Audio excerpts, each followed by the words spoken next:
everyone. My name is Heidi Barber. I'm the farm manager for Feet Farm. Today we're going to be talking about sheep and goat reproduction. Alright, so as we get into talking about sheep and goat reproduction, we're going to go through first and cover some of the basic terminology that will be used throughout the discussion. So first thing, reproductive rate. This is the number of live lambs born per ewe or doe that is exposed for breeding. Puberty. This is when a ewe or doe reaches sexual maturity and exhibits estrus for the first time. Estrus is in heat. Your estrus cycle is the length that the ewe or doe heat cycle. The estrus cycle ranges from 15 to 19 days with an average of 17 days for sheep. And for goats, you'll typically see a range of 17 to 24 days with an average of 21 days. Ovulation is the release of eggs by the ovary. It occurs in mid to late estrus. Metaestrus begins with the cessation of estrus and lasts for about 3 days. Primarily is the period of formation of the corpus luteum. Corpus luteum, and you'll typically see this abbreviated as CL. It produces progesterone and maintains pregnancy in the ewe or doe. Diestrus is the period of the estrus cycle when the corpus luteum is fully functional. Proestrus, this begins with the regression of the corpus luteum, and if you were to check their hormones during this time, you'll see that there's a drop in progesterone, and this extends to the start of estrus. During this, you will see rapid follicle growth, and it usually extends from day 4 to day 13 to 15 of the cycle. Anestrus refers to a state where the normal cycle stops, and it's typically seen in your seasonal breeders.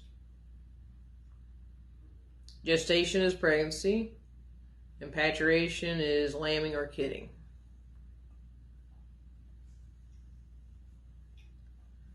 So we'll talk a little bit about some general breeding info. Your different breeds of sheep and goats mature at different rates. Some can mature and hit puberty as quick as 3 to 4 months. Most, though, will hit puberty between the 7 to 10 month range, while you have a few that will take more than 10 months. Typically, though, that even those will hit puberty by their 12th month. There may be a few oddballs in the bunch that go a little bit longer, but that should give you an idea of when you can potentially start putting them in for breeding. Your ewe lambs and doe kids will tend to reach puberty their first fall. So if they're born that spring, that fall, they're typically hitting puberty. If you had fall, winter-born doe lambs and kids, then they typically won't hit puberty until that following fall. Your sheep and goat breeds can be seasonal breeders or non-seasonal breeders. Your seasonal breeders, which include some of the breeds such as your British long wool sheep and your alpine goats, typically only cycle during the fall. And then your non-seasonal breeders, such as Dorper sheep and Nigerian dwarf goats, can cycle year-round. They may have a month or two where they don't cycle, but generally they're cycling year-round. What's going to determine whether or not they're going to breed technically out of season is what their body condition score is. So prior to breeding, and this is probably part of your pre-breeding management, is you want to bring your ewes and does up about 30 days prior to breeding. You want to go through and work them at this time. Go through, deworm them, trim their feet, give vaccinations. And while you're doing this, you want to take a look at udders. And you're going to check for hard or lopsided udders. And any that have unsound udders should be culled. If you have ewes or does that experience prolapse during their prior pregnancy, during their previous lambing, then you probably want to consider culling those. Biggest reason for this is typically if they have prolapsed before, they will prolapse again. And that's just adding extra work to your workload. If you have any ewes that did not raise a lamb, you may potentially be looking at them to cull for fertility. If they're first timers and then didn't take, you may have got them in before they actually hit puberty, even though their average says they should have. They may not have. I'd consider putting them in for a rebreed. But if after that rebreed, then they don't take, then I'd be looking at them as potential culls. Before I go culling any ewes, I want to make sure that the ram they were bred to is fertile. If the ram was having issues, if he was potentially sick when you put him in to breed, or if he had been super stressed out, like he'd been moved from one property to another property, and you put him in immediately instead of giving him about 30 to 45 days, then it may be your ram that was the issue. But if you know for sure the ram was fertile, you did a breeding sound exam on him, and everything was good to go for the ram, then the odds are the issue of fertility lies in that ewe and probably needs to be culled. For any of the animals that you cull, especially if it's for reproductive issues, honestly, I'd send those guys to a processor, get them processed for meat. Don't pass them along to somebody else, especially if you don't disclose what the issues were with them, because that's just passing the buck along. And if I find out that, if I got them and find out that this was an issue known before, I'm probably not going to be buying any more sheep from you or goats. So think about your reputation when you're doing some of your culling decisions, where you're sending these animals to that have some issues. Just because it can affect your bottom line later down the road if you get a bad reputation for sending unsound stock, breeding stock, out to sell. Any of your ewes or does in poor body condition, you probably need to go through and examine them to find out what's going on. You want to make sure, check their ages. If they're getting up there in age, it may be a metabolism problem, so they're not processing their feed efficiently. Or they may be because of loss of teeth because of their age. If you have animals in this, again, consider culling them. Because they're not doing you any good in your breeding program if they're not able to produce lambs or kids. You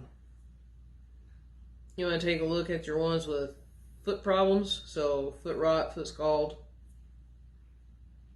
and potentially consider culling them if you have a lot of chronic issues with that ewe or doe.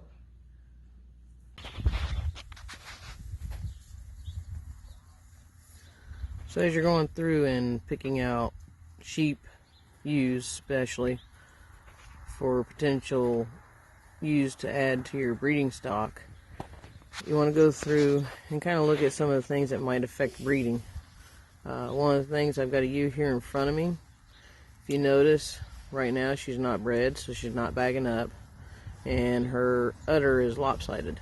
The left side hangs down more than the right side. It's not a uniform, consistently uniform type udder. This may or may not affect her. I know the history on her from the person I got her from. She's had typically twins and triplets without problems of raising them. But it may be something to think about when you're buying a sheep, looking at buying a sheep that has an unknown origin. In this case, if I was looking at her and I didn't know the back history on her, I would definitely get down there and feel that udder to see if that left side, with it still being large like that, is hard, which could be an indication that she's had mastitis in the past.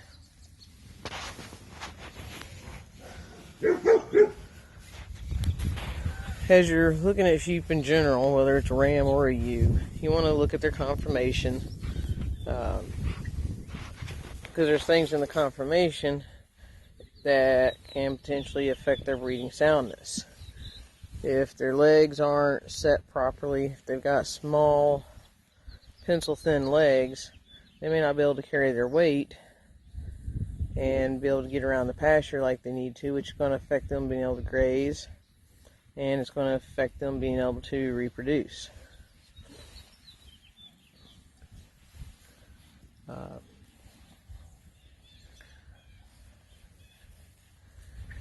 Overall, you're just generally looking at the conformation on these guys. One of the things I have here, I have a ewe that's lambed recently. She is still nursing. And if you look at her udder, mine is the one that wants to get in the way here. If you look at her udder, it's fairly uniform right now. She is nursing. Whenever we wean the lambs, that's something you want to watch and make sure that that udder stays relatively uniform. When they stop nursing, there's a potential they can get mastitis. So it's a good idea to go out there and check them daily. If you start noticing redness on that udder after weaning and she's not nursing, then you may want to start thinking about possible treatment for mastitis. You're going to see probably the first day for sure red because the udder's filled up and she's not getting nursed out. But come second and third day, if it's still that, if you feel the udder and it's hot, feels inflamed, feels hard, then you know you've got mastitis trying to set in.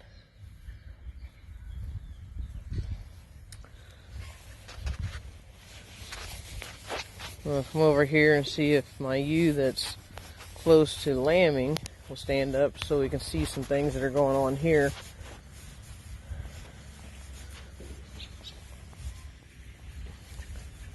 Trying not to get her spooked too much so she doesn't stress. She's due pretty much any time right now. And if you notice on her, the udder has filled. It's fairly uniform, which is good. She's had twins forced in the past, and right now looking at her, as white as she is, suspecting that she'll have triplets this round. One thing is if I can get her to hold still where I can get a good picture. She's like, nope, I'm not cooperating this morning. You're trying to do what? Nope, not going to cooperate. So hopefully she'll go over here and stick her head in there and get some hay and be a little sidetracked. That way I can actually film this. Because what I'm wanting to show you is she's getting closer to lambing. You'll notice the area around her vulva is starting to swell. And that's natural as they get in close.